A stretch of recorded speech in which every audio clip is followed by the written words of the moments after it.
सुबह की न्यूज़ से शुरुआत हुई कि यूपी के कानपुर ज़िले में एनकाउंटर में 8 पुलिस वाले शहीद हो गए।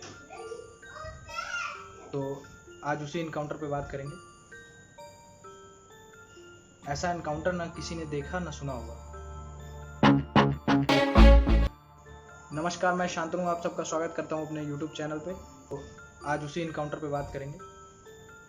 जिस दिन की ये घटना है उस दिन राहुल तिवारी नाम के एक शख्स ने शिवली एक इलाका है, वहाँ पे एक थाना है, उसमें अपनी रिपोर्ट दर्ज कराई कि राहुल कुमार को और उनके ससुर जी जो हैं उनको उठाकर ये विकास दुबे अपने घर पे ले गया और जबरन जोर ज़बरदस्ती करके कुछ कागजात थे ज़मीनी संबंधित, उन पे ज़बरदस्ती साइन करवाया गया। तो ये मामला था और कई सारे पहले से मामले थे। और गौर करने वाली बात यह है कि विकास दुबे अभी भी जमानत पे था। तो थाना अध्यक्ष उसके घर गए और उससे कुछ बातचीत करने की कोशिश की, उसको शायद थाने में बुलाया, लेकिन उसकी ऑन ड्यूटी थाना अध्यक्ष की बेइज्जती की विकास दुबे ने और उन्हें वहीं से रिटर्न कर दी। फिर थाना अध्यक्ष जी वापस आते हैं और अपने सीनियर से इसको डिस्कस करते हैं कि वो थाने नहीं आया और मैं वहाँ गया था तो उसने ऐसे ऐसे मेरे साथ दुर्व्यवहार किया।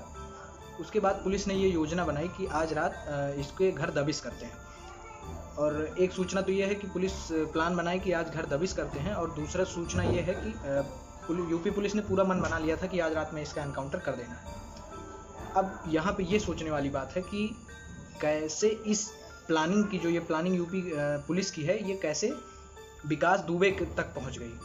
और जब ये खबर उसको लगी तो उसने अपने सारे गुर्गों को फ़ोन किया, अपने जो भी उसके साथ थे अपराधी उन सबको फ़ोन किया, और उसके पास काफ़ी मात्रा में हथियार भी थे, उसके घर AK-47 भी था। उन सबको लेकर वो अपने छत पे चले गए। फिर टाइम आता है 12 से 1 डेढ़ के बीच में, तो पुलिस अपने लाव लश्कर के साथ विकास दुबे के घर की तरफ प्रस्थान करती है। तो उसके गांव का जहां से बॉर्डर शुरू होता है वहीं पे देखा कि वहां पे 2 से 3 JCB मशीन्स सड़क पे ही खड़ी कर दी गई। तो पुलिस अपनी गाड़ियां वहां खड़ी करके वहां से पैदल गांव की तरफ, इसके घर की तरफ निकली। तो एक अच्छी हाइट पे होने की वजह से विकास दुबे और उसकी जो गुर्गे थे उनको एक एडवांटेज मिला, उन्होंने डायरेक्ट पुलिस वालों पर अटैक कर दिया। तो वहाँ से वो अच्छे निशाना भी लगा पाए और उसके बाद पुलिस वालों में अफरा तफरी की माहौल हो गई। कहीं जहाँ भी जगह पाए वो छिप के बैठे। तो वहाँ से वो नीचे उतरे। जब फायरिंग बंद हुई, जितने भी पुलिस वाले गए थे वो सब मैक्सिमम मारे गए। जो बच के किसी के घर में छिपे थे उनको निकाल कर विकास दुबे ने शूट किया। उसके बाद शायद कोई घायल वगैरह बचा था तो उसने अपने सुपीरियर्स को कॉल किया पुलिस स्टेशन में कि ऐसे ऐसे हो गया है। फिर बाद में ये मामला आगे तक पहुंचा। ये तो उस दिन की कहानी थी।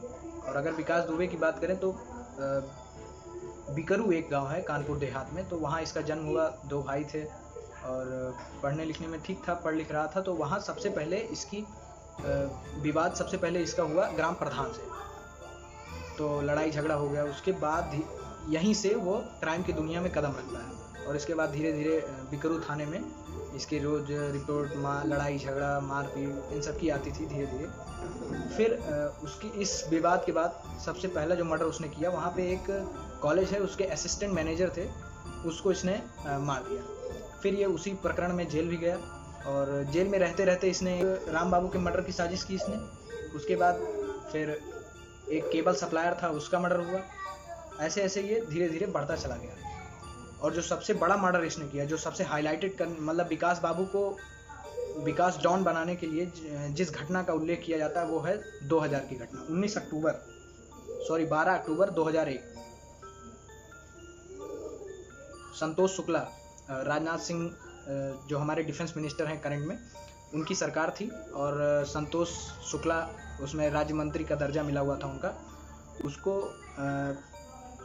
विकास दुबे ने थाने में घुसकर गोली मारी थी। और इसके पीछे का पूरा प्रकरण ये था कि विकास दुबे को ये पूरा विश्वास हो चुका था कि अगर क्राइम करते रहना है और बचे रहना है तो राजनीति से अपना नाता जोड़े रखना पड़ेगा। तो वो ग्राम प्रधान लेवल से शुरू करता है और इसी ग्राम प्रधान के इलेक्शन में वो दोनों आपस में रैलियां हो रही थी और 2 गुटों के बीच में टकराव हुआ। तो एक गुट संतोष शुक्ला का था जो राज्य मंत्री थे और एक गुट विकास दुबे का था, दोनों में टकराव हुआ। फिर ये बिकरू थाने पहुंचता है विकास, वहाँ पे अपना रिपोर्ट दर्ज करवाता है कि संतोष शुक्ला के आदमी हमारे काफिले पे बम धमाका किए। रिपोर्ट लिखी जाती, इसके पहले ही संतोष शुक्ला भी आ गए वहाँ पर।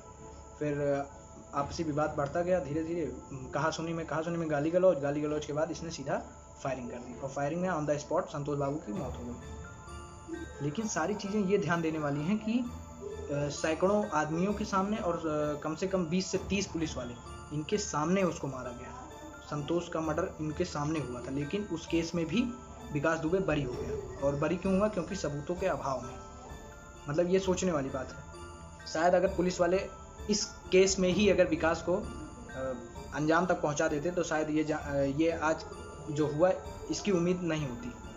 और विकास दुबे जैसे लोग कैसे जन्म लेते हैं, ये हमारी सोसाइटी के लिए एक बहुत महत्वपूर्ण क्वेश्चन है। और ये तब तक पैदा होते रहेंगे जब तक कि माफियागिरी और राजनीति दोनों एक साथ चलती रहेगी। तो हमें इस चीज़ पर ध्यान देना पड़ेगा। और इसमें हम क्या कर सकते हैं? हम ऐसे लोगों को शायद ना MLA बनाए, ना MLC और ना सांसद बनाए जिनका प्रीवियस रिकॉर्ड जो है वो क्रिमिनल का है। अगर हम ऐसा करते हैं तो कहीं ना कहीं हम एक अच्छी नींव रखेंगे अपने देश की, जो आने वाले भविष्य में बहुत अच्छा होगा।